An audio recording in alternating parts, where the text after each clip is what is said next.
Samantala, Idol, naka-alerto po ngayon ang Local Price Coordinating Council o yung Lpcc na binuo ng Dagupan City Government dahil sa patuloy na galaw na presyo ng langis at mga pangunahing bilihin sa merkado. Sa kasalukuyan, nagsagawa ng pagpupulong ang konseho upang masusing bantayan ang sitwasyon at agad na matugunan ang anumang posibleng overpricing, hoarding at kakulangan sa supply.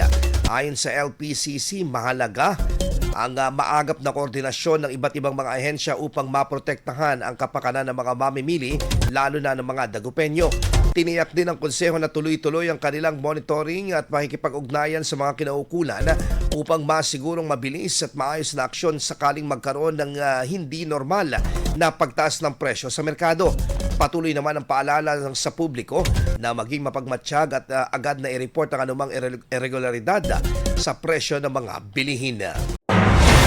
IFM News. IFM News. IFM News.